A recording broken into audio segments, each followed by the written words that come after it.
Greetings, fellow armchair Imagineers. Tiki here. And Blue Dragon 5. And we're here to talk about something very urgent and important. Super Academy. For those who may not be aware, there's an amazing web series on YouTube called Super Academy. The premise, essentially, is it's a college for superheroes, featuring very likable heroes and cool villains. All of it is superbly shot and produced. Now, for those who remember, we recapped the Season 1 episodes in great detail on our show, Super Academy Chronicles. It's also worth noting our friends from the Movie Machine podcast on hotchocolatemedia.net. Jacob Gulliver, Kyle Decker, and Ben Lifson created Super Academy. They did Season 1, which we and the fans loved. Want to see a Season 2? Well, you're in luck with the Season 2 Kickstarter! All right, now, to anyone out there, here's what you can do to help. Check out the Season 1 episodes, our recaps with the fun live stream events on Super Academy's YouTube channel. You'll find a link to the Season 2 Kickstarter in the description, like at the bottom of this video. We then implore you all to spread the word and donate what you can. Remember, the more exposure this gets, the more even the smallest donation helps. There are various tiers of reward with your donation. Rewards such as keychains, magnets, t-shirts, DVDs and Blu-rays, artwork, and most important, credit in making it all happen. Once again, we are appealing to your sense of community and humanity to donate and spread the word about the Kickstarter ASAP, because time is of the essence, and these fine folks need your help.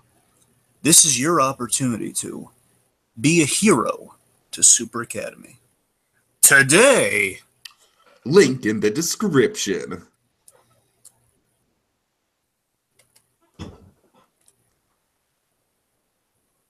Okay, are you ready to go on for the Shannon, the Christmas of July? I forgot to ask. Yeah, but you don't know. Do you know the intro? Yeah, I know the intro. I have. I'll just edit it. I'll just splice these two. So just pick up with the intro. I got it. All right. Oh, the weather outside is frightful, but inside is so delightful. It's Christmas in July. Let's review. Let's review. Let's review. Want more? Look for Season 4. Bum.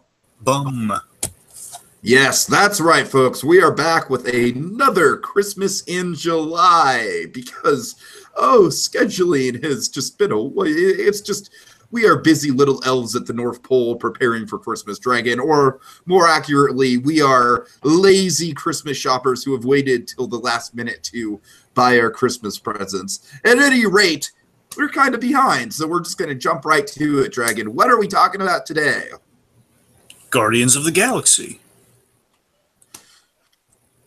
The animated series, to be exact. I'm sorry, I'm trying to think of an Awesome Mix song, but one's not coming to me. You know why we're talking about Guardians, Tiki? Why? Because we're hooked on a feeling. I'm hard on believing. But yes, that's true. Yes, that's what we're talking about, Guardians of the Galaxy. And oddly enough, if you folks can believe, we actually, before we knew this existed, I don't know if it, this wasn't the first season, so there's a good chance it probably exists, and we just had no idea about it. We pitched a Guardians of the Galaxy special related to the movie, so that's the one difference. Ours was related to the movies. Yeah, yours had a very epic entrance by Yondu. That's like the main thing I remember about it. You had like music and everything. Yeah, I had like Joy to the World. Yeah. Honestly, a couple of my ideas there's like shadows of my ideas were kind of in here, believe it or not. And that's, again, I had not seen it before I came up with that. A little bit of the Ravagers in here are kind of what I had in mind with the Ravagers in mind. Not a lot of it, it's like a little shadow. We'll get there. We'll get there.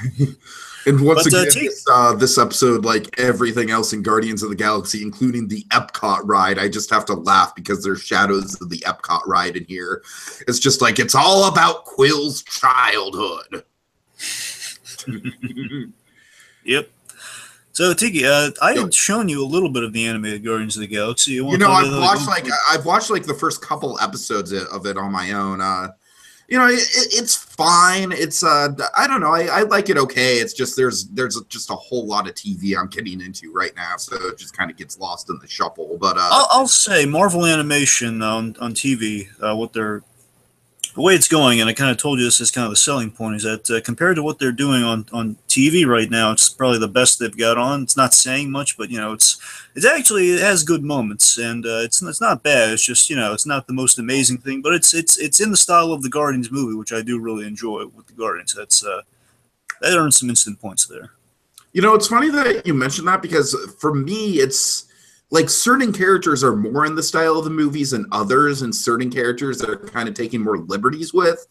Like, and this is just me, like, going off of this one episode, so tell me if I'm more accurate, like, based on the rest of the show, but it definitely seems like Star-Lord is obviously like a Chris Pratt avatar, no doubt. You know what I mean? It seems like Rocket seems a lot different. Like, I don't know, maybe it's just the vocal delivery, maybe it's the characterization. Rocket, it seems like they're taking some liberties with, as well as Drax. Like, Rocket and Drax seem to be like the most, it's not like they're drastically different from the movie or anything, but I don't know. Well, it's kind of funny. Also, the Telltale game is kind of synonymous with this sort of thing as well, is that they're both very much aesthetically they're the movies, but they're aesthetically they're the movies. Like the Telltale game, it's really good. I recommend it to everyone. And this, they look like they're going for like a look like the movies, but they're kind of they're pulling a lot of comics into it. Like, for example, this show is more like, it's kind of like a what if,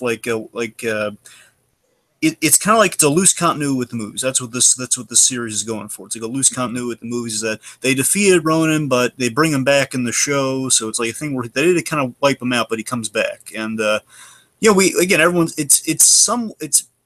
like they actually face Thanos. So it's not like in the MCU continuity, but it's kind of like using the movie as a starting point. So pretty much what happens in the movie is kind of like the unofficial pilot to the show.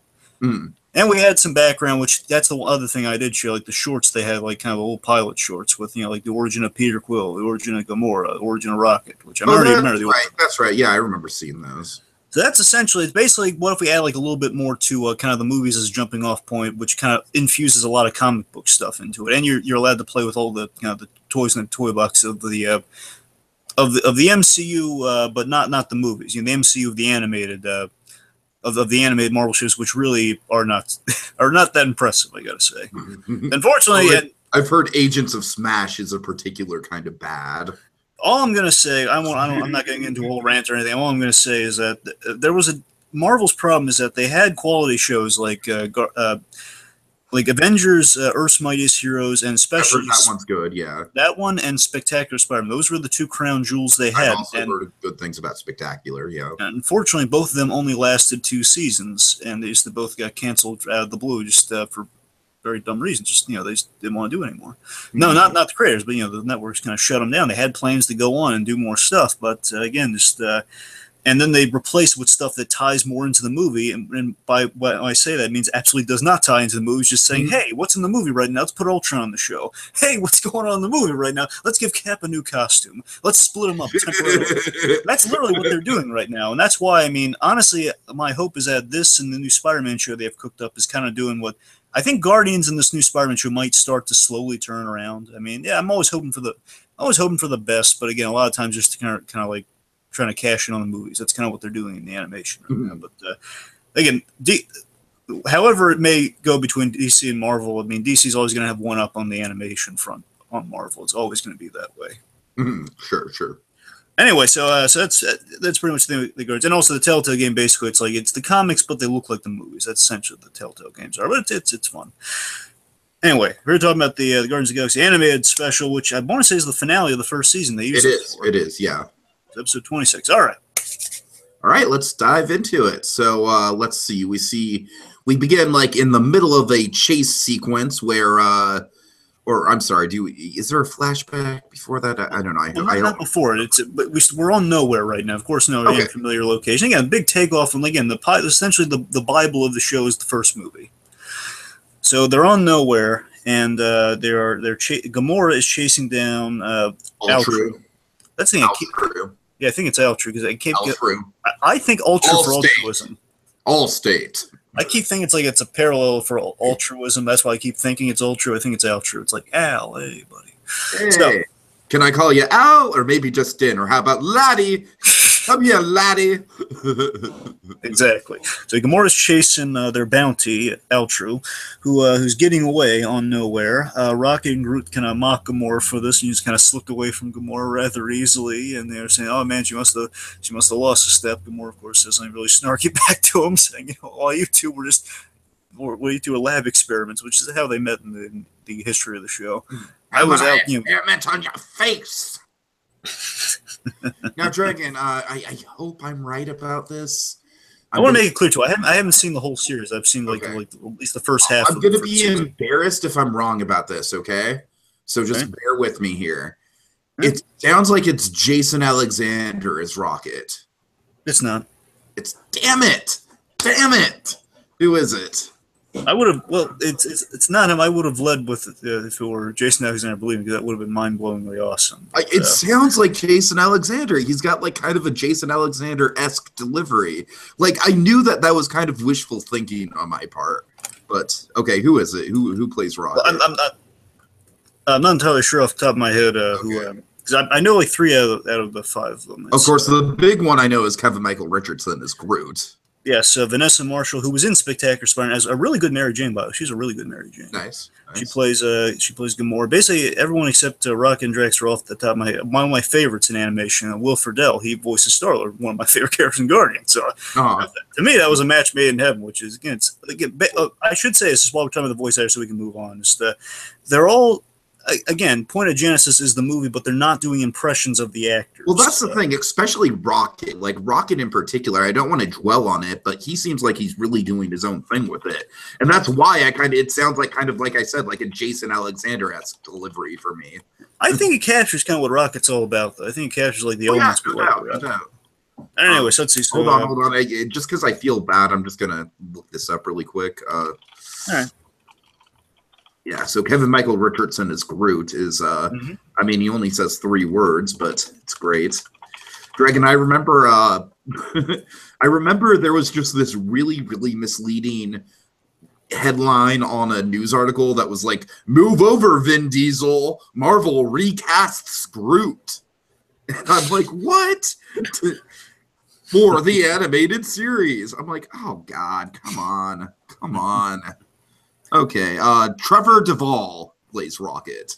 Yeah, I thought I had no idea what the last name was. It began with like Trevor or something that sounded like Trevor for the first. Yeah, Trevor Duvall. All right, just to give credit where credit's due, and also what do we got for Drax? David Sobolov. I hope I'm pronouncing that right. Nah. Sobolov. It's yeah. Anyways. A lot of these guys have really extensive video game work, but kind of alludes to... And that guy also plays Blackjack O'Hare. Okay. I'm just amused that Blackjack O'Hare exists in the series. That's awesome. Again, they do a lot of kind of deep cuts with kind of the cosmic side of Marvel in this show. Again, it's a lot of... You're getting really kind of the nitty-gritty of like all the corners of the Guardians universe in the show, which is kind of neat. Mm-hmm. Okay. All right. So yeah, well, just to give credit where credit's due for the voice actors. All right. So Cosmo comes in to ruin the fun, and Dragon, I love that Cosmo seems like he's a regular character. Am I right? Yes, he's like a semi-regular because he's in like anytime they're on Nowhere, he's going to be there. That's the thing. Like, whenever they go to Nowhere, because again, he basically kind of runs Nowhere with the Collector. That's kind of the idea. Gotcha. And I'm sorry. Yeah, you're right. I am skipping over a few things. Yep. We see Drax in the marketplace. He's asking, he gets help from an elderly female. Thank you, elderly female. They tell Drax to be on the lookout, and basically, and this is so funny, and this is the thing I really got to praise with Drax in this show, though. They really do, if you look at it in a certain respect, because again, it's like a loose kind of continuity, but it very much shows you kind of like the Drax from the first movie, where he's still it's before he gets like so jovial and so like he gets really jovial in Guardians of the Galaxy Vol. 2, which is great. It's a good progression for the character. I'm saying we're still in kind of that fun It's space. kind of a nice like in between. I feel like he's a little bit lighter than he is in the first Guardians, but he's still kind of got that edge to him. And I don't know, Dragon, like I've heard complaints about him in Volume 2. Like I personally don't stand by those, but I've heard that he's, like a little too much of a comedic character in Volume 2. And to anyone who I get what people are saying. I'm going to hit upon it for one moment, then we'll get back to things. But I would just point them in the direction. But we still get that bit with Mantis where she touches him. Basically, she realizes he's hiding. He's kind of covering it up with he's kind of covering up with humor. He's overcompensating, basically. Exactly, which it's kind of it's a very human trait with Drax. It's kind of it's a fun way of having your cake and eating it too. But it's a clever way of having your cake and eating it too by doing that. Sure. So anyway, again, Drax was supposed to be on the lookout for the Calusian fugitive, and he's pointed in the direction. Did you see where the Calusian fugitive went? This shawled figure points in that direction. Thank you, elderly female. Really, it's all true. Mm-hmm. All true. Yeah. All state. Anyway, so let's see. So Groot, cleverly, he's lifting Rocket way up high, and they're kind of getting the bird's eye view for a vantage point here, so Rock can basically shoot the crap out of the place. And as he's trying to, again, not just like taking aim, but like when he sees him, like the white of his eyes or anything. No, he's just gonna fire randomly, calling him out, which is such a bad plan, but so hilariously over the top. Cosmo then arrives to remind the Guardians that, hey, you're welcome here, but seriously, I didn't. You guys are welcome here, but just don't blow up half the place while you're here. Guardians cause so much property damage. Every time I see Cosmo, I think of Dolph Lundgren now. Thanks, movie fights. Yeah, well, again, I'm down for that. It's perfect casting. It really is. It really is. Yeah. And again, we have seen Cosmo. He was in the first movie. Right.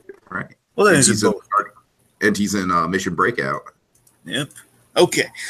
So let's see. So you taste.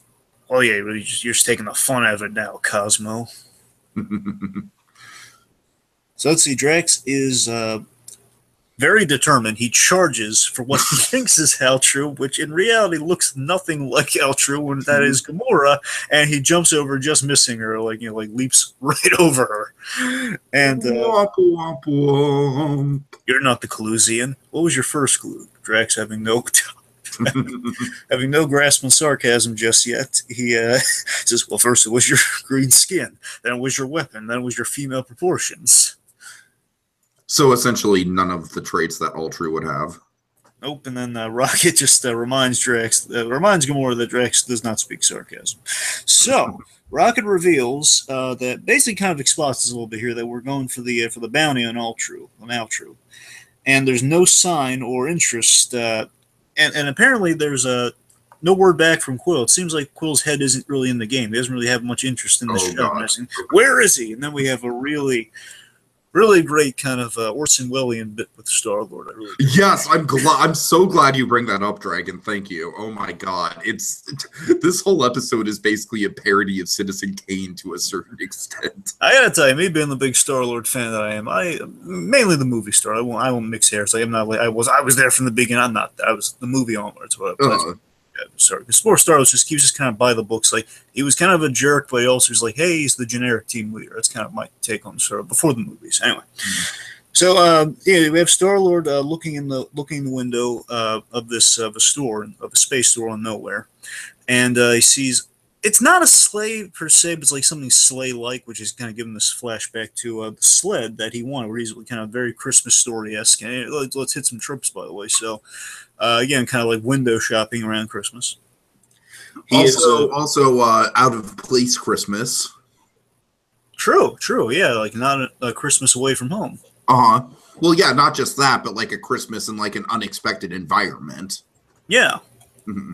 Let's see. So he's having a flashback to kind of window shopping with his mother about the sled he wanted, and then we have the wonderful Meredith Quill here telling telling Peter to put it on his wish list, so Santa might bring it for him.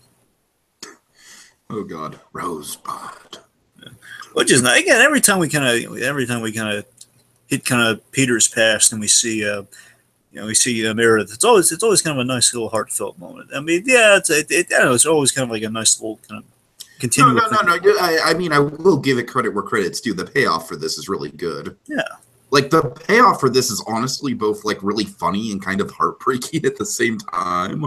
Yeah, it is. I don't know. It's always for me is every time I think like some of the great moments from Guardians of the Galaxy, the first one. I mean, no, two. Of course, we've gone over a Love Fest on two. I'm just focusing on one for my point here. Is that the wonderful moments in one? I always go with that. The most poignant stuff about the first movie all ties back to that character. Yeah, absolutely. And of course, just that bit at the end where it's Peter, take my hand. It's like, oh my God, take my hand, Peter. I know. You've gone on about that. Oh God, it's so moving. Anyway, so I always have like a soft spot for Meredith because of that. It's just like, oh my God, that's how you get hard into a Marvel movie right there. Yes.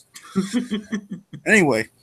So Peter's. This is really. I like how kind of our stories kind of coalesce. So we kind of set up our thing with Star Lord here, and then kind of the main story kind of intersects here. And I like how this happens. While Star Lord seemingly is out of the game, we see how kind of still on point Star Lord is. Where Altru is seemingly going for Star Lord's element gun, which one other small difference in the show they do the comic thing where it's an element gun where it shoots elements into just generic laser blasts like in the movie, which is fine. Just okay, that's clever. That's nice. I'm saying that's what, like, if anyone's always questioning like why isn't the element gun in the movie, this is exactly how the element gun works. So it only locks onto him, so only he can use it, and basically he can shoot like water, fire, air, elements. So basically it's like an avatar. Very much so, yes. With electricity as another feature too, yes. Okay. Okay, so Star-Lord, this is really cool. I love that you can see him in the reflection. He basically pulls the gun on him. Mm-hmm. And good news is you have a home. Essentially, you have a home for the holidays. Is kind of what he's getting at. It's like you have a home. Bad news is you're going back there. So this is one thing I like about Star-Lord is that he kind of like uses Christmas songs in quotes. Mm-hmm. Like he kind of works Christmas songs into his dialogue, like. Oh, there's no place like home for the holidays. Oh, yeah. And, especially if that home is prison. Well, what's interesting about that, too, to hit upon is that, the show does use, does use the Awesome Mixtape. It does use songs that are like it. Yeah, I've noticed that a lot of most of the titles are the episode titles are songs. I don't know how it went with seasons 2, and they're going to do a third one. I don't know how the rest of them went, but I know that all the first season songs are song titles. Dragon, and again, I'm just going to bring this up because I just realized this like less than a week ago. Why hasn't the Beatles song "Rocky Raccoon" been used in anything Guardians of the Galaxy yet? It's like a little folksy ditty. It's perfect for Rocket. It's perfect for him. And Rocket Raccoon fell into his realm. Anyways. Yeah. Well, my point is that a lot of times you'll have like a song from the Awesome Mixtape play in the episodes, but again, there's only so many because royalties and rights issues. There's only so many they can use in the show. But they do play like actual songs, and that would logically be on the mix. They never have gone like outside like what the cutoff date was in the first movie, 70s, 80s era. Mm-hmm. And while we don't have it here, we do at least reference Christmas music, in lyrical form instead of playing it. Which I would have liked it because I was expecting Jingle Bell Rock All. Actually, no. There were two songs, because they actually do use a Christmas song, I think, in another episode. They use Joy to the World. They use the song that you actually used for your Christmas special? Yeah, but not the traditional version. They use like some other version of Joy to the World. Okay, But yeah, it did kind of strike me again, and in hindsight, like I got the soundtrack at some other point. It's like, hey, Joy to the World. Mm-hmm. Anyway. Let's see. So after that, Star-Lord has their bounty. Next scene after that would be...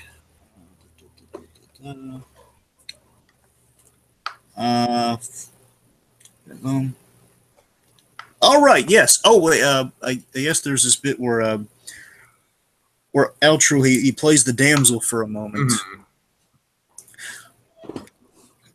they get into a scuffle. He basically plays damsel for a moment. They gets into a scuffle after he points the gun at her and says, "Oh, look at you!" Basically pretending not to be Altru. Oh, I'm so scared for you. I gotta say, he drops that act rather quickly. You know, he's effective with the act, but he drops it immediately. Yep. They get into a scuffle, and he pulls out the element gun. She has a few laser blasts here and there. Pew, pew, pew. And it puts a big hole into nowhere and into like one of the base. I guess like kind of like the little, basically it kind of creates a hole in nowhere, which kind of sucks Peter into it. Mm-hmm. Altru points the gun at the helpless. Seemingly points the gun thing again, knowing that the gun will not fire because it's not Star-Lord. You know he's safe, but just the fact that knowing this guy thinks that he's got Star-Lord. I'm a desperate man, Quill. Are you kidding me? I'm hanging out of the side of a planet right now. I think I have you beat when it comes to desperation. I love that Star-Lord. He's the guy who's going to cut you down and you're trying to talk. Oh, and by the way, of course I have issues. That thing is my father. Yeah. It was always really funny. He kind of cuts the tension like that, just like undercutting. Right. So yes, after the desperation bit, he says, don't bother calling your friends. Oh, I promise I won't. Hey, I'll make you a deal. I won't do that. And then basically he says, look behind you. But you should look behind you. And he basically bumps into Groot and the rest of the Guardians. Groot captures him. And also, and I love this, again, Peter, regardless, he's going to be safe for it. He points out that, oh, by the way, the weapon only works for me. Of course. And then this is cool. I love this. And I love when we use like all the various Star-Lord gadgets here, because we have a bit later on. I was like putting my fist in your, yeah, it's like a little moment. There. He uses the magnet from the opening. Remember how we got the orb? Magnets! Yeah, it's like how we got the orb with the Infinity Stone in it, with that little triangular magnet. Just gets his gun back, gets out of the Cosmos is fixing the hatch right after he's caught. Gamora's calling Quill on being off his game, and Star-Lord just kind of brushing it off, saying, "Okay, excuse me while I escort the prisoner to the Milano." In his heart boxer shorts, just heart boxer shorts, of course. He does it so full of himself, sans the pants. Wow, something I forget what remark they have, but wow, Quill's really off his game. And then I love this. Cosmo's like, I know what's wrong with Quill. I read his mind. Quill think about Christmas. Yep. He misses Christmas. He misses his childhood. And then, of course, Rocket makes the very astute observation. Ah, great. Quill is missing one more stupid thing from his childhood, and we all gotta suffer for it. And I tell you, I really love this idea, because I love it when we do this kind of stuff with Drax, and I just love the fact that Drax has an idea to cheer Quill up. And then Drax had an idea. A wonderful idea. Drax had a wonderful, clever idea. It's the second time we've had good ideas. And I think it's going to be this year's runner, Dragon. I think it's this year's runner. I have a feeling. Okay. So, yes, again, honestly, we've got a really good flavoring of the Guardians all around here. So, Rocket's like, oh, great, now we got another Quill story going on. He's missing his plan again. We got to make him feel better. Dragon, I just want to say from the bottom of my heart, because I love the premise of the Guardians of the Galaxy, going to Epcot because Quill visited it as a kid. Yeah. I really want to see the same sort of dynamic with Rocket in that ride. Oh, here we go. Yeah, of course. I think another trip down nostalgia lane for Quill. I still hope that by the end, Rocket's having the best time at it, and even saying this was such a good idea. And again, Dragon, I'm going to keep repeating this so it gets into Disney's mind. They have to make reference, Quill has to have the little motorboats moment. I'm so excited for Horizons. They're gonna do something you shouldn't worry. They're gonna. It's not. Of course, not gonna be literally the little motorboats, which I would love it if they did that. They're gonna. If they just did it beat by beat, the little motorboats, except for that's what I'm saying. But anyway, back on. There's even a little Russian guy there for some reason. No, not something. Not a something. Oh God. Okay. Anyways, we're getting way off topic. Okay. So we then see, and this is something now. I pitched something like this, but it was simply. Yes, you did. Yes, it is a very obvious idea, but it's executed pretty well. Yeah. To be fair, I just had those straight Christmas lights, which would do the effect. Anyway, this is kind of funny, to be honest with you. You have a very shoddy Christmas Groot costume. Yeah, Groot essentially he's wearing like a green tarp with like kind of like real like iridescent lights. Like those sort of mad scientist lights he's got. I think the gag of it is that it would just be more effective to just put lights on the tree because the tree's already there. The band's like cables and stuff on them. It's like the most shoddy space tree you've ever seen. And then I love how Drax is explaining Christmas. He's just like, well, according to my research, evergreen is an evergreen known as Carol, and there's a fat bearded man in a hovercraft that's powered by moon dust. I don't know. I'm sorry. Moon buzz, like basically that's what he thinks reindeers. Okay. Right, moon buzz. Right. Okay. There's the fact that he thinks the tree is worshipped and its name is Carol because they're Carol. Oh, guys, this Drax again. This is hysterical, and they're hitting all the right notes. So this is what the Guardians would do for the holidays. And of course, Groot, he's like a dog. He just tears off the suit immediately. He's like, I'm not putting up with this shit. I am Groot. Here's the thing. Here's why he tears it off, though. It's hilarious that Rocket points out that he points out two things. One, he's actually, I did kind of call something here that basically they'd be able to tap in the broadcast somehow. So I got a little bit of that. I think actually, I think I had VHS tape on mine. In the Nowhere, they had all this stuff, and Stan Lee was like Santa Claus on the TV. Oh God, right.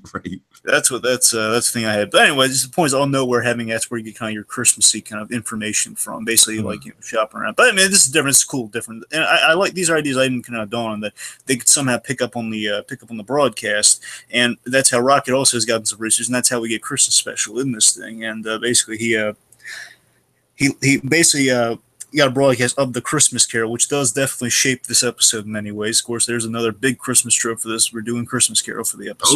Oh yeah, big time, yeah.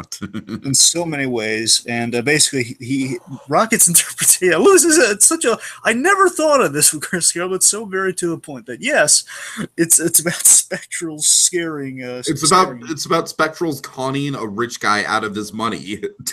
Yep, and importantly, scaring him in the middle of the night, which then they turn to conning him out of his money. But yes, and then Rocket points out that points out the fact that trees are cut. Yeah, they worship him so much they cut them down, which freaks Groot out. Then he immediately rips everything. He's like, "Oh my God, they're gonna cut me down!" Oh, okay, right. Bear in mind through I am Groot, but yes. All right, so meanwhile, we have Allstate, who's desperate to explain things to Quill. Yes, I'm going to make a running joke out of that. So Eltru is pleading with Star-Lord that he has to get to the broker. Basically, the thing he stole, which is why the bounty's been put on him, he stole a talisman. He stole basically a mad. It's like superstitious. I don't believe it actually works, but it's a superstitious, thing that is believed. It's like a dream catcher or something. It's like, hey, it'll ward off stuff.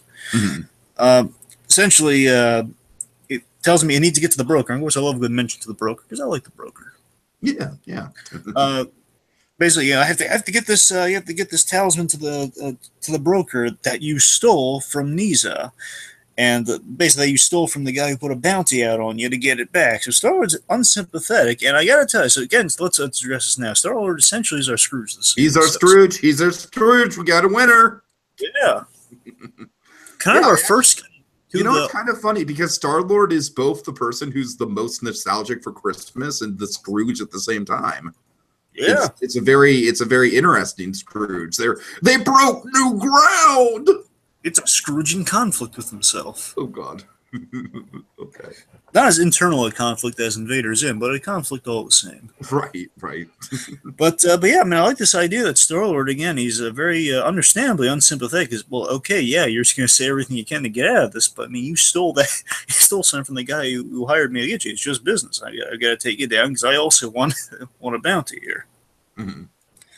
And despite Eltru's claims that it's for he has very noble reasons for taking this thing. It's for my family and my people. We need for my family. Yes. Oh, the great Tim Kuhn and his improvisations. Oh yes. Colorblind Cow, Super Academy, donate now. Anyway, so the people, basically, he and his people, they desperately need units. So again, it's literally just, hey, we need the money. We're very poor, we need money, and so again, he's going after the money himself too. So again, it's like you understand kind of where Star-Lord's coming from. At the same time, this guy's super desperate, and he mentions the family, should reach Star-Lord, but it's not at the moment. Anyway, so he. Let's see. He walks into the Guardians bickering about Christmas, and then quotes. Oh, this is the Christmas I remember. Everyone's fighting. Yep. And let's see. And then we get the payoff to the sled, which is, like I said, Dragon, it's both hilarious and heartbreaking at the same time. He's like, I was supposed to get a sled for Christmas. Instead, he gets Ravengered. Yes, he does get Ravengered, yes. I just love the smash cut to that. It's like, we think it's going to be something like really sad, but instead it's kind of more played for comedy. I thought that was well played. I like this level of we instantly subvert kind of the Christmas trope here. Exactly. Like Star-Lord immediately totally like it'd be so easy to have this be like a like a tearjerker, like, oh, he wanted the sled from his mother, but instead he got ripped away from his mother, and but instead it's just totally played for a joke, which I appreciate. Well, not necessarily that. I was thinking it's the we're subverting the Christmas trope that Quill misses the Christmas at home. Mm-hmm. And here is that he like this. They say, "Hey, we were hoping to cheer you up with a celebration." Which again, you think that's where the episode's going, but you don't miss Christmas. No, he doesn't, because all the terrible Christmases he had with the Ravagers, and that. Well, you're right. It is played like a joke, but at the same time, there was still that undercurrent of. At 8 years old, he wanted a sleigh, but instead of getting a sleigh, he probably would have. Again, it's unclear like what her state was at that time, but I mean, the point is.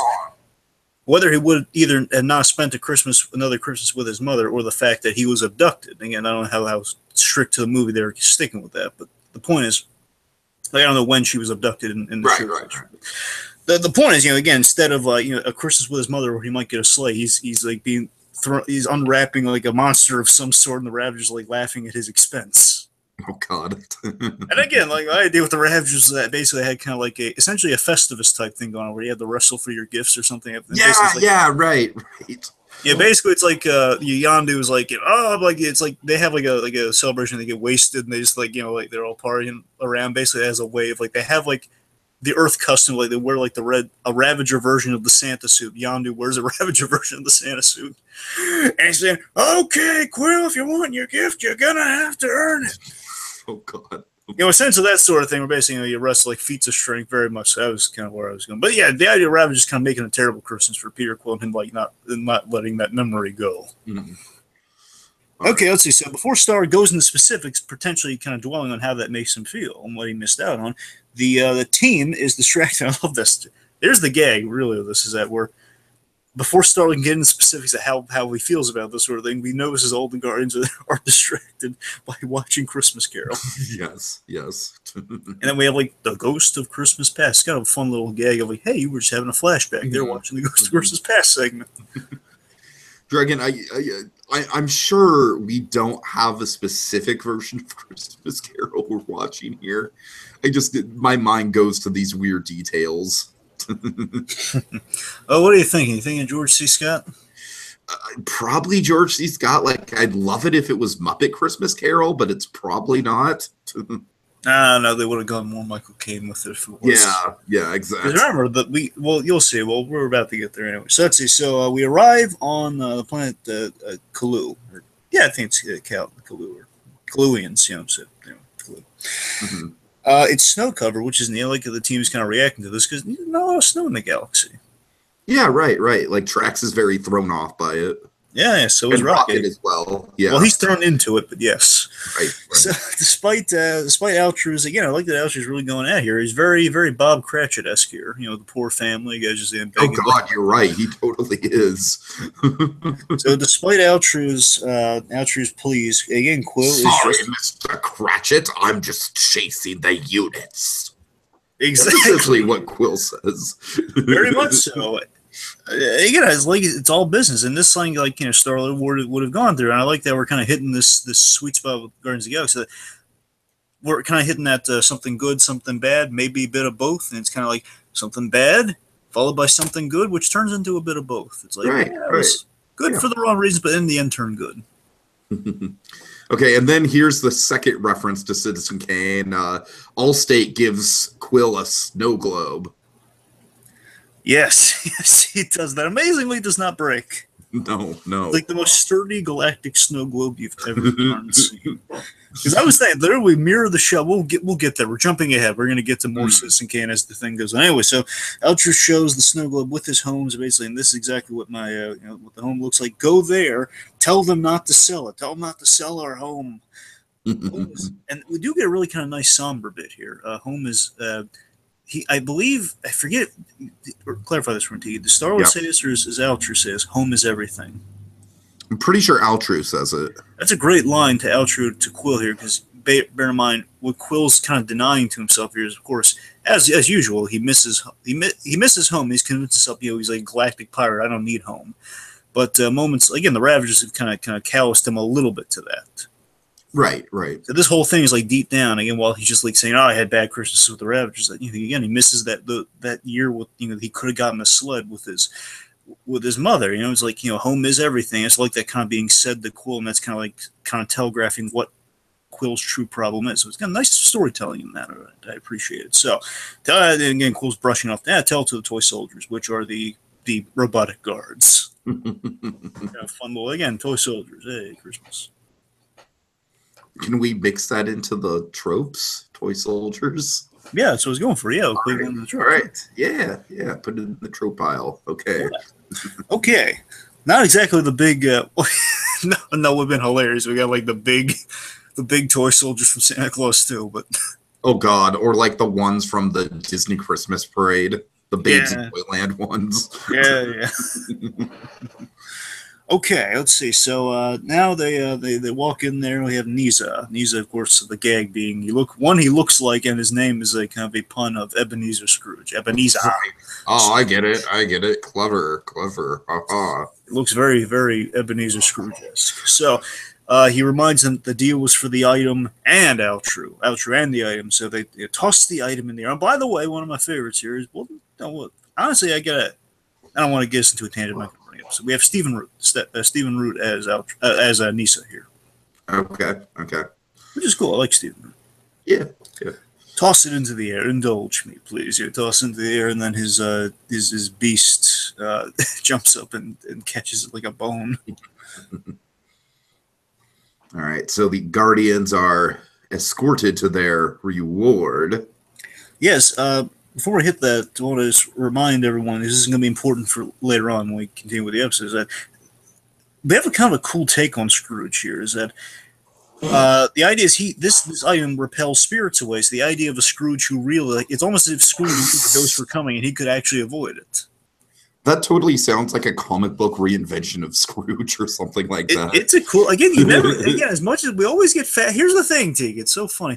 With Christmas Carol, a lot of people get sidetracked by the time travel element. We keep forgetting some people get they always point out oh yeah, the first time travel movie was in literary time travel thing was actually Christmas Carol. When mostly Ghost. A lot of Ghost. Right. Again, it's a story. It's a ghost story, and we gotta repel those. You want to repel and be terrified of those ghosts. Mm-hmm. Yeah. So they're being escorted to their reward. He opens the vault of various treasures, which the Guardians are starting to drool here, and Drax is questioning the purpose of all this treasure. To own, to keep. Very Scrooge McDuckian vault, I gotta say. Oh yeah. I love this. Rocket and Star-Lord are having a blast in the Scrooge McDuckian vault. I just Monkey got to jump in the Scrooge McDuck vault at D23. Yep. So I bet he did. Oh yeah. Let's see. Niza tells them to basically Niza pulls the wool over their eyes. It's showing how greedy he truly is here. The idea is he ushered them into the vault to kill them and take their stuff. Basically, hand over what you have, and then basically pulls the trap hole on them, and they all fall down. The soldiers begin to open fire, and then Star-Lord blurs one of the lines of the episodes here.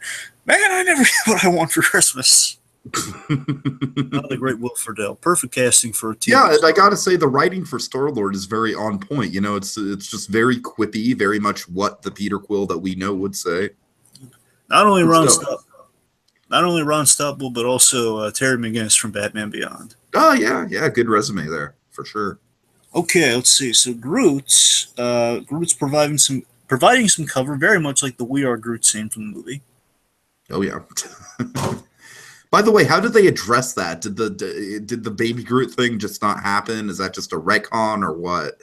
Oh, here's the thing. I think, bear in mind, I haven't watched the full season, but I know, like, I've glimpsed a little bit of season 2, so I know. I'm pretty sure at a certain point they had they worked in the Baby Groot thing where he has to grow. I don't know if they just instantly grew him back to being, you know, a full sized Groot, but at times he was blown. There was a time when he was made into a Baby Groot to coincide with the second one. Okay, got it. Again, I don't know how fast he grows back. Sounds like that was probably season 2 then. Yeah, but there's a chance that they could have blown him up and just. We don't know like how fast he grows in this though.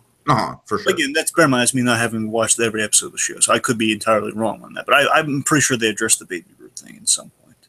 Got it. Okay.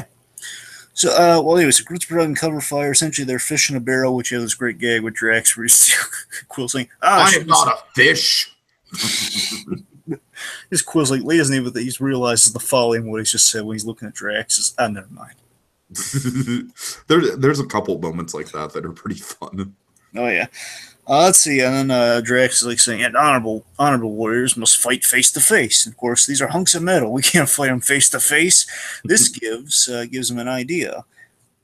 Let's see, I believe. A good idea. Yes, a good idea. I think it's Rocket. The Guardians had a good and practical idea. Yeah, so I believe Rocket gets Quill's magnet. He basically, and this is, I love how everyone's kind of working as part of a team here. Like Rocket gets the idea, Quill has the gear, and then Drax kind of, again, Groot's providing the cover, and Drax is going in for the kind of the shot here. Where Drax does this awesome thing where he just jumps right for like a little opening in like the force field, the Groot force field here, where he just jumps and he throws the magnet all the way to the ceiling, and then the metal ceiling, which then basically there's like a pipe they attach the magnet to it, like to impales the ceiling. The magnet goes off, and all the robotic guards, they're propelled to the ceiling, and then Rocket, of course, as he always does, he always has a bomb on him at all times. They throws a bomb, which then goes to the ceiling and detonates, and they're all destroyed. Great action bit. And then basically Guardians of the Galaxy mission breakout happens. Essentially, yeah. I'm not even trying to be sarcastic. It's just like, an anti-gravity thing happens, and then they break out, and a beast chases them. Hey, look, roast beast. Which is funny. Yeah, so they make a break as again. They make a break for it. Star-Lord's going to start the Milano. Groot has a really cool move I want to highlight where he uses his vines underneath, in the ground, basically to kind of come up from the ground, propel the beast. Which basically, once they get in the Milano, then they roast him with the engines. Roast beast. It's a funny. Yep, Star-Lord. It's again, funny because Dr. Seuss. And they had to put that bit in there to show that we didn't just kill this thing. Right. On a show intended for children, we did not kill this space monster. Okay, so then we get Gamora's kind of lecturing Quill a little bit. And he's like, "Yeah, you're right. I need to fix things." And so we get probably the most heartfelt scene in the episode, Dragon, with Ultru's family. Yes, I gotta tell you, so just to address here, I just love the whole, we gotta fix things. Again, I love that Star-Lord just kind of realizes the error in his ways like that. Just like, yeah, we gotta. Yeah, it's a classic Scrooge turnaround. Yeah, the arc is complete. Yeah, so we essentially go to the Cratchit residence. right. And here's like, how do you make this better? How do you make kind of the Scrooge thing even better? How do you make this episode even better? We meet Missile, again, like Missile from Mistletoe, voiced by the lovely Greg Delisle, or Greg Griffin, however she is addressing herself these days. Oh yes, she's in this. That's nice. So yeah, they are invited in. And this is a sweet scene here where again starts addressing. Yeah, we screwed up. Basically, Oh, I love this too. You know how nice this family is because Missile and her two kids basically invites the Guardians to join them for their very meager feast. A very meager, again, very Christmas Carol-y meager feast. You know what it reminds me of? It reminds me of this might be a random pole dragon, but you know the bit in Mickey and the Beanstalk where they're like cutting the single bean. Right. Oh man, I love that scene. Yeah. That's my favorite scene from that. This is on the cow. Right. Anyway, yes, I saw that, but yeah, I was kind of distracted by the whole. Oh yeah, it's a meager feast. Yes. Okay, so we have some fun with Rocket here. He's like, yeah, we basically they cheated us out of the bounty for your husband. Which again, the base of that announces like, yeah, we actually captured your husband. Again, I love. First of all, I love the Gamora's prominent, like the one slapping Rocket. It's like, hey, little class, come on, little compassion here. But then I love this. This is what's doing for me. Starla genuinely apologizing, and he's like swearing. We're gonna clean out Needs' vault and get what's owed to us, and give it to all the needy villagers, minus 10%. Which is hilarious. What? I just love the what. Rocky's just so written in character in this, like, he's so. But yeah, I just love this kind of almost like kind of Better Call Saul-esque moment with Starla, where it's like, I'm gonna make it right. The whole you got what you wanted, now it's time to make it right. That sort of thing. Starla's all about making it right now because we screwed up. We're gonna make it right. We're gonna get him out of there. Do what we should have done in the first place. Yeah. Oh, great Rocky shenanigans. We're not doing it for the Quill being set on the straight and narrow now. Again, getting into a Scrooge arc here. We're not doing it for the units. We're doing it. We're doing it to get that sled. We're doing it to get that sled. If it's the last thing I do. And that's again another great kind of Citizen Kane callback. But again, Gamora's kind of picking up on it. Again, just picking up. This isn't about Nisa, is it? Yeah, which also, it's very in character for Gamora. Gamora can basically the one kind of piecing together the Earth parallels with kind of what they're doing now. Mm-hmm. Yeah, it's kind of like the Kevin Bacon thing, or the Kevin Bacon and the David Hasselhoff. Like, what did you say? You described your father as the man with the talking boat. It was a talking car, and it was David Hasselhoff. Anyway, so yeah, I mean, again, Quill's he's all in the Christmas spirit, man. We got to find it. Mm-hmm. So it's an adventure to find Christmas spirit. Essentially, that's essentially what he's getting at with the whole finding the sled path. I'm going to get that sled, that proverbial. I'm gonna make this right mentality. This leads. Oh yes, we have. Oh my god, I love this gag. Yeah, this is a great bit. This bit kind of sells the whole episode. Yes, so that's the thing. So I love we have so many great flavor. It's like the best kind of multi ice cream treat ever. It's kind of what it is. It's like we have all these different flavors here. Again, Quill's like he's kind of gone through his arc, and Moore's like on board with it. Yeah, you're doing the right thing now, and then he can rock it out for himself. And then it's like we're on a journey to find Christmas spirit. And then Drax is taking this very seriously. Yeah, we're on an adventure to do this. In which Drax says, in a very serious and violent way, he promises to. I promise to pry the key of the vault from Nisa's cold, lifeless hand. Oh God! I love how serious he's taking it. Like taking Quill's, like, yeah, we're gonna make this right. Yes, I'm gonna pry it from his cold, dead hand if I have to. Mm-hmm. Mm-hmm. Awesome, just awesome. How it's like Drax taking the Christmas spirit very seriously, and I love that. All right. And Groot's playing with the kids, and Groot has an idea. A wonderful idea. Yes, a really wonderful idea. Mm-hmm. Okay, so Rocket is sharing the idea, basically that Christmas Carol gave him the idea. The Groot had a wonderful self-referential idea. Yes, which was to basically take the using Ghost to con a superstitious old miser out of his stash. Exactly, because isn't that what Charles Dickens meant the Christmas Carol to be about? I mean, come on. If that's not Christmas, if that's not what Christmas is all about, Tiki, I need to renew new greeting cards. God bless America. Da, da, da, jingle bells. Da, da, da, da, da. Anyway, so how do we get past the security? One foggy Christmas Eve. I thought this was funny. Again, using the element gun, we can do this. We need to get past security, at least kind of get like a little cover fire going, essentially. Where Quill uses his element gun to create a fog, and he's using lines, kind of very, in a way, just talking about that, it kind of reminds me of kind of Powerpuff Girls when they're using Beatles quotes all throughout the episode. Right. Where Quill's using the Rudolph quotes here. And one foggy Christmas Eve, he's kind of explaining as it's happening, kind of deflating what he's going for here. He says, it's from a song. And, Rudolph the Red-Nosed Reindeer. And I like how he starts explaining, just like, wait, no, what am I doing? What am I doing? Just never mind. Then Drax has a lingering question, Tiki, and what is it? How could a deer be made out of rain? Oh my god, it's so simply, it's so funny. Okay, Gamora jumps, takes out a few of these guards, and she's like, I love it. She jumps down for like one of Groot's humps. Really good teamwork going on here. Yeah. Takes out a few guards. Star-Lord and Rocket are dressed as ghosts. Ooh, spooky.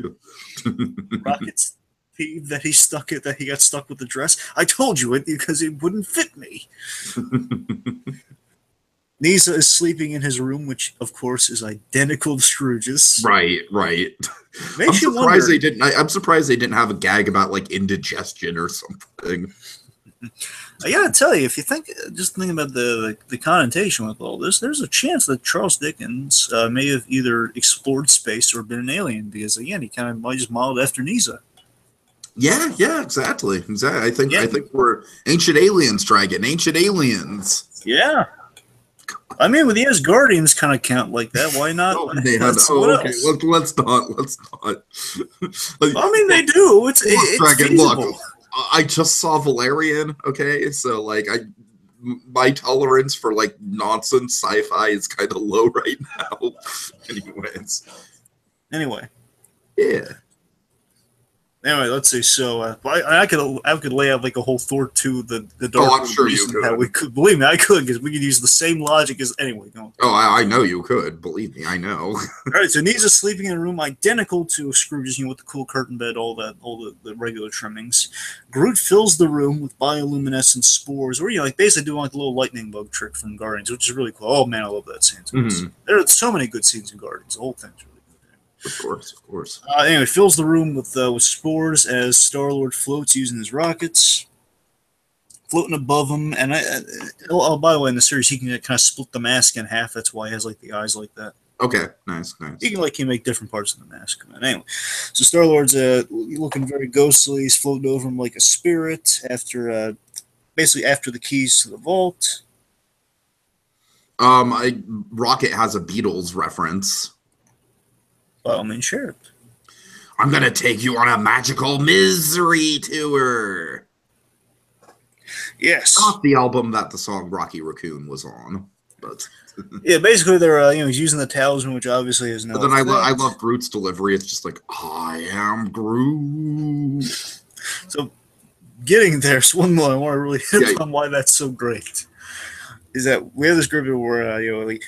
That's how evil we are. Rocket's just like bolstering them up as the thing is saying, that's how evil we are. The spirit, your little spirit talisman doesn't even work on us. Right. And let's see, they then basically it's basically you give us the key to your riches. It's such a Jack Benny moment, I gotta tell you.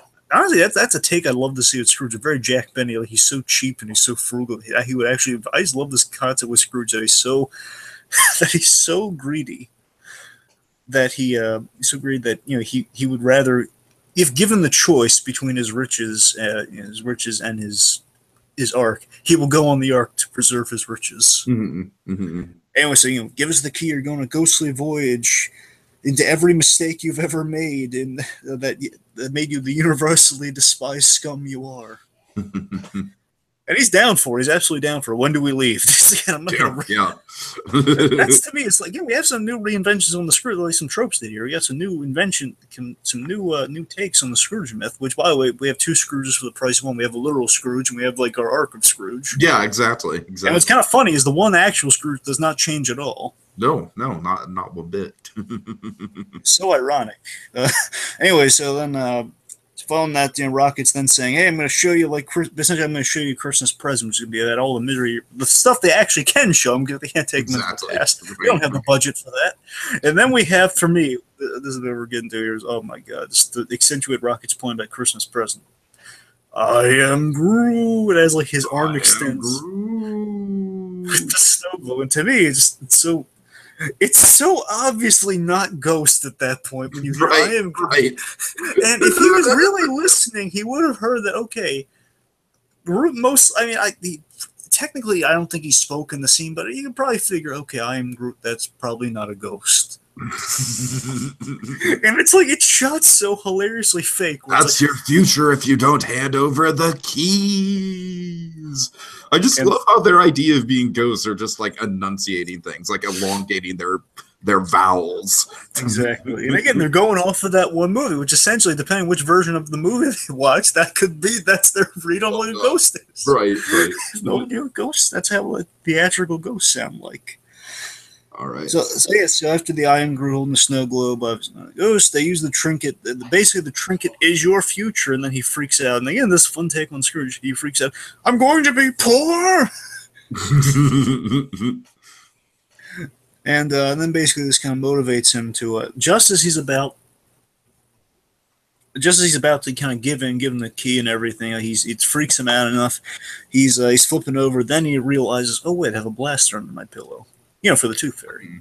Oh, actually, it's a blaster in his pillow. It's a blaster in his pillow, and he then uses it to try and one, he takes Groot's hand off, which is very aggressive, I gotta say. Mm. Then we have the Citizen Kamo, where he actually drops a snow globe, and it falls under the bed. Does not break though. Very sturdy galactic snow globe right there. I gotta tell you. Mm. Again, this is why the growth rate's all kind of. His hand grows back really fast. I can't wager a guess on that. But the point is, Groot's hand grows back while they're dodging blast. The hand grows back. He goes for he's grabbing. I love this. That Groot's grabbing for the snow globe under bed while this chaos is going on, while they're like evading blast and everything. Like, hey, calm down, man. It's not us. We're not ghosts. That's even worse. You're thieves. And then, in Groot's so triumphantly, he grabs it like we all do at some point. Like he lifts up before he realizes, wait, I gotta remove the hand before I exclaim victory.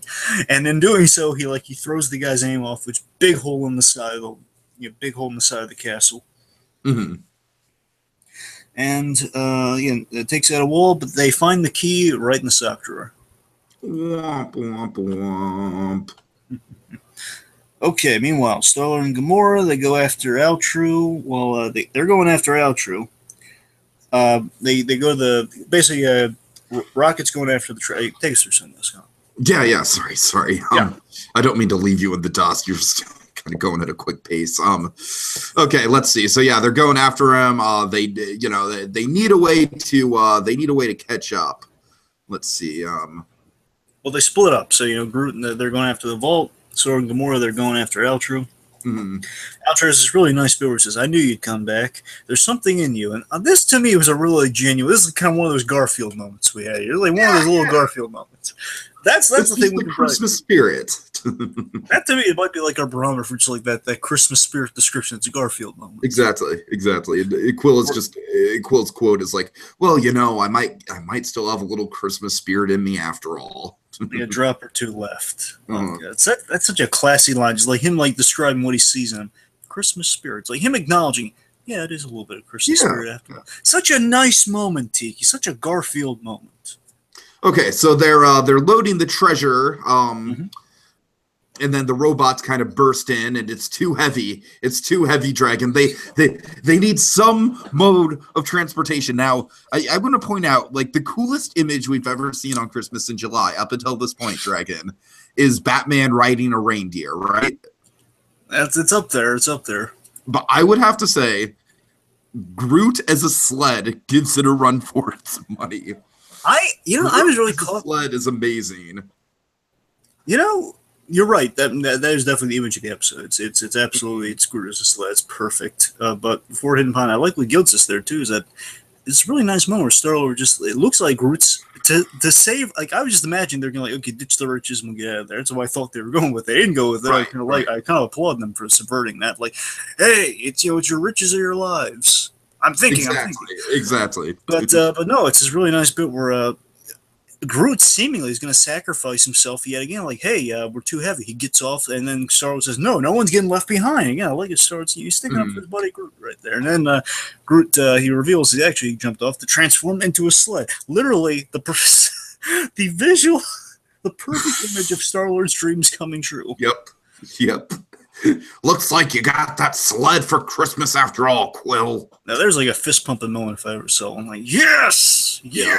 Groot is a sled. And they're driving it to escape while Rocket's driving the... And to all a good night! Yep. Rocket's driving the rescuees and the booty, essentially, while Star-Lord and the gang, they're evading missiles on the sled. Mm-hmm. And Star-Lord's having a ball while this is going on, by the way. He's having a great time on a sleigh ride here. Oh, yeah.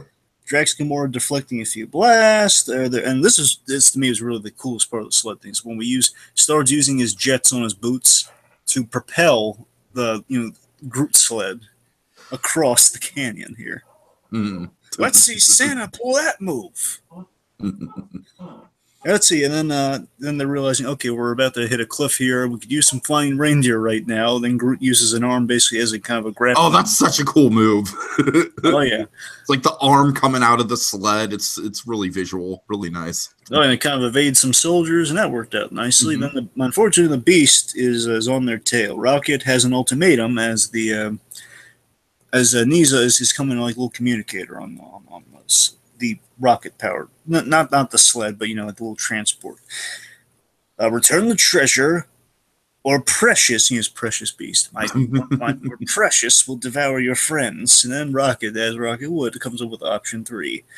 Fires up at the mountain, causing an avalanche. Oh yeah. Which is nice, which is cool. Of course, folks, let me remind you, and I don't want to never underestimate the power of avalanches. I've learned that if I learned anything this past week, from Dawn of the Planet of the Apes. Yeah, yes. That's what I was getting at. Just don't underestimate the power of a good avalanche. Right. So let's see. I'm sorry, War for the Planet of the Apes, to be accurate. Oh yeah. Yes. Okay. Let's see. Starting. Oh yeah. Then Rocket's realizing I'm starting to like this snow. Again, the snow's starting to work to defeating his enemies. He let's see. Then following this, Nyssa threatens to blow up the transport. He cares more about vengeance than his treasure at this point. He's really that fixated. If I can't have my treasure, no one will. Which is like the complete opposite of a Scrooge arc. Yes. Yep. You want charity? I'm gonna blow us all. I'm gonna blow us all up. Exactly. It's like what if at the end of Christmas Carol? Remember, was like that? Oh God! Where he's like. For example, I'm gonna give you 2 versions. It's like 2 Disney versions of it. Bear in mind. You have my favorite version. We have that really sweet scene with Beaker, where it's like a scarf for me. Yeah, the scarf, of course. It's iconic. Right after it got that, they like revealed like there was plastic explosive in the bag, and like, oh no! Oh God! Oh God! The other version that would be. Oh, that's awful! Oh, that's so bad! Oh God! The other version of that, of course, would be just the Disney and the Scrooge McDuck version in the Mickey's Christmas Carol. If he's like putting like all the pouches of gold like in the guy's pants, he's like oh, no. They revealed like under his coat, he's wrapped in plastic explosives. Kaboom! Like if no one, I can't have this gold. No one can. If I can't have this gold, no one can. Suicide bomber Scrooge McDuck. Are you proud of yourself, Dragon? Are you proud of yourself? Moderately. For tainting the name of an American treasure? Well, it's not really tainting, more like blowing him up. But anyways, I'm just kidding. So then it'd be served as the roast beast for Christmas. Fa la la la la la la la la. That stuffing? No, it's gold coins. Are they chocolate coins? No, just gold. Oh God! Oh God! That would be so unhealthy. Anyways. Yes. Okay, anyway, back on point here. So let's see. So, anyway, Nyssa is about the boat transport. He tells Altru to steer the ship and avoid the antimatter vortex. Essentially, that's the bomb that's built into the sleigh. Basically, going to cause like an infinite kind of vortex it'll all be sucked up into. Mm-hmm. Star-Lord, oh man, I love this bit. So while they're to the side, they realize, okay, something's going wrong. Basically, a 5-minute detonator sequence has been kind of cued for this vortex bomb. Star-Lord, awesomely, he used like a grappling thing on the side of his belt to kind of get his way up there. Oh man, I love a good grappling gun or a good grappling hook. That was like a really cool way to give it to Star-Lord, man. Which was, just for me, that was awesome. No one else, just for me. I like that. Sure, Rocket. Sure. Let's see, Rocket's trying to dislodge the antimatter vortex. By dislodge, as Peter fears, dislodge you mean blast. You mean blasting it, don't you? You blast literally. By some miracle, he blasts around it, just firing right at it, which dislodges. And basically, he launches it across the way. So no vortex, which means victory. Hooray! They bring Altru home. They return the treasure to the people. Bear in mind, all his treasure was like taxed unnecessarily from these. We kind of glossed over that now at the end to say that's why he had all the treasure. It wasn't just like stealing. It was like, hey, like a Prince John sort of situation from Robin Hood. Essentially, yeah. Yeah. And then we have this wonderful bit with Rocket T. Oh, let me see. I'm sorry, I don't think I have. Pink Tiger Philanthropist. They're giving back. They're giving back. I'm sorry, man. I don't have it in my notes. Rocket's very much in the giving spirit. He's genuinely in the giving spirit. He looks at Peter. He says, "Hey, don't look at me like that, Quill. Wipe that smirk off your face." He's basically, "Yeah, I'm in the holidays." It's almost like kind of like, "Yeah, we're saying it like a bunch of guys." Dragon, I'm terribly sorry. Literally, all I had in my notes about that was Rocket is spreading the cheer. I need to write my notes more descriptively. I'm sorry. Well, it was a really nice bit where he's like giving that bit where Quill's again showing how far Quill's gotten that in his screw trade. He's in the Christmas spirit. He's recognized that Christmas spirit has actually spread the rocket, and that he's actually been all money obsessed. And he's actually like, "Hey, don't just like take a handful." He grabs the guy's hat, get a hatful. Wipe that look away from your face, Quill. Don't like, yeah, I'm in the giving spirit. Yeah. Are you happy? We're a bunch of guys in a circle right now. Oh God, just a bunch of jackasses standing in a circle. Essentially. So then the precious beast delivers the antimatter vortex bomb at Nisa's feet. Like, what treasures have you brought from me, precious? And then like, no, and then it goes off. And the idea is like they're in kind of like an infinite. It's like an infinite prison for Nisa. It's kind of like the Phantom Zone. Kind of. Again, I'm not. That's what it reads as. Yeah, it's right. Not like the Lego movie Phantom Zone. That's much more fun. Of course, because that has all the crossovers. So that's what an antimatter vortex looks like. Yeah. All right. The kids, they're really nice. We have two bits here, and then it's over. We have this. Again, wonderful Greg Griffin / Delisle. I know. I wish he just stuck with the Delisles, but it's always like, Griffin now. So anyway, I'm sure the kids are just so happy to have their father back, have Altru back, and we have this great transitioning bit with Quill here, where he says, "That's a lot better than a sled." Basically, seeing the family reunited, it's a lot. It's a lot better. Yeah, this is a lot better. Again, with the Citizen Kane, the Citizen Kane is just all over this episode.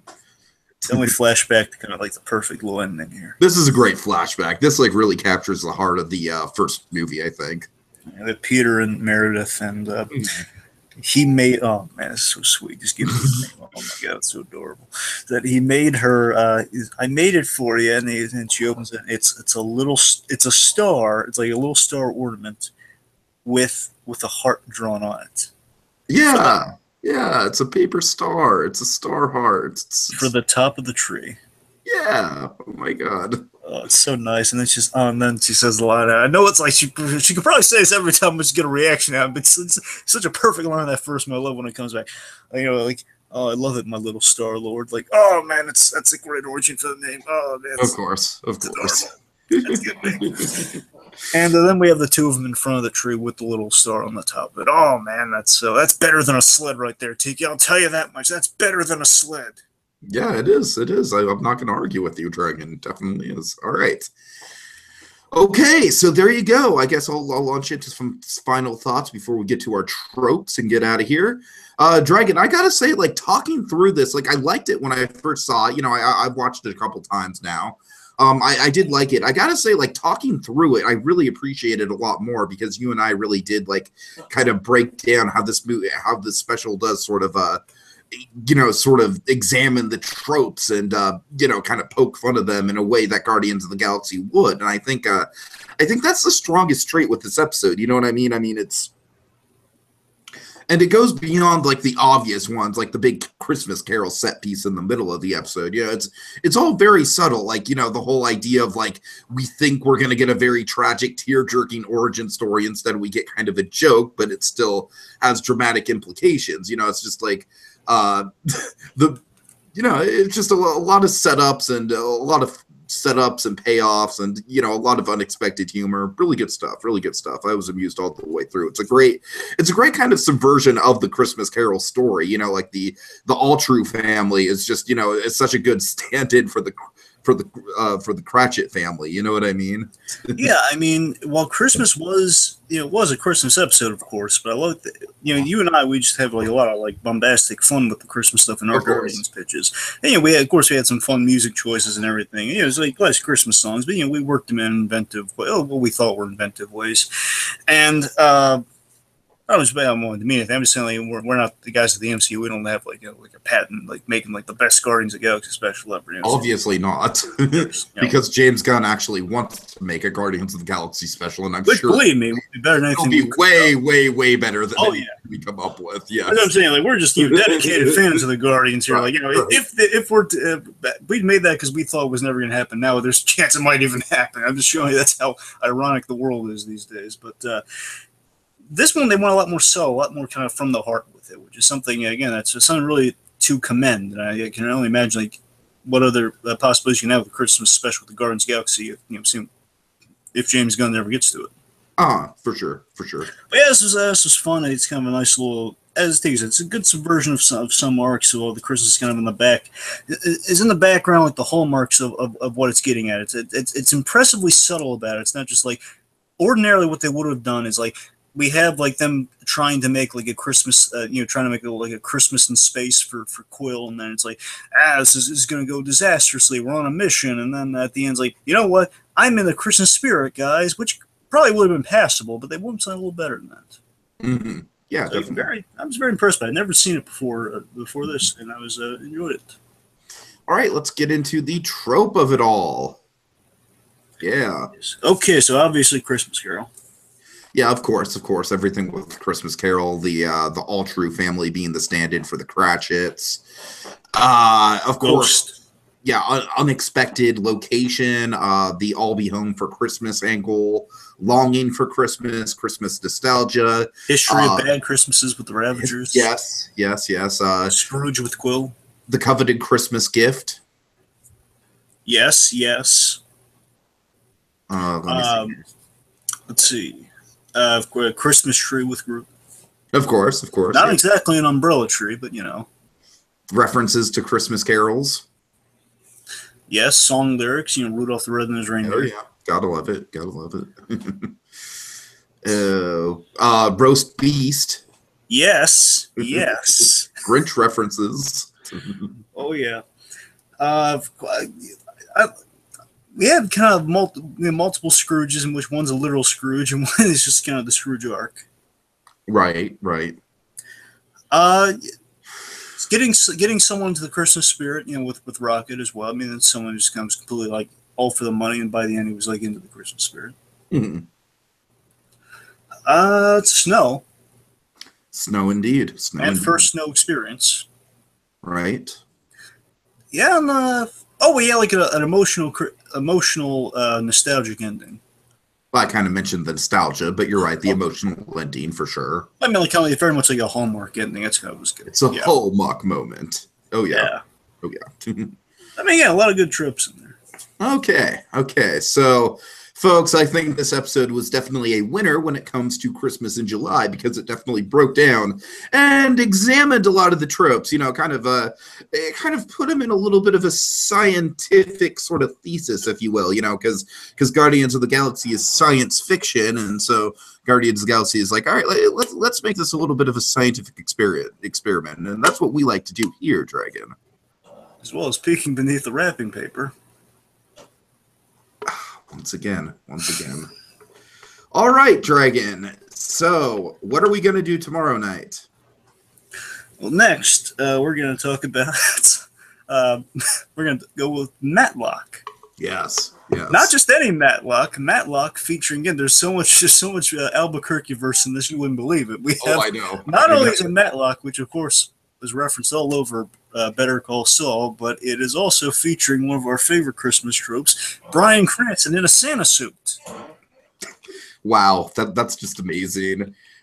So this is great on multiple levels. Of course, Matlock is kind of like the blueprint that Jimmy McGill used for his Gimme Jimmy days as a elder law lawyer, and of course the Bryan Cranston of it all with Breaking Bad. So yeah, gonna be fun. Oh yeah.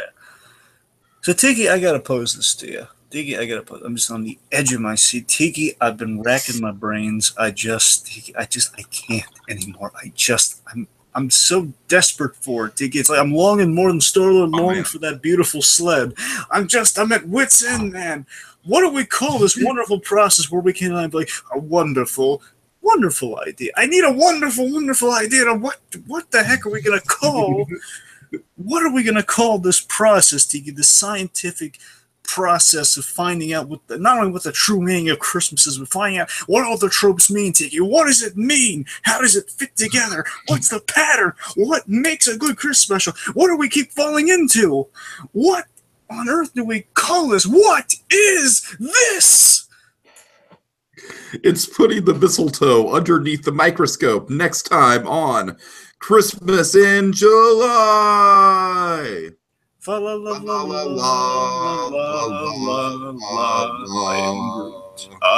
am Groot. I am Groot.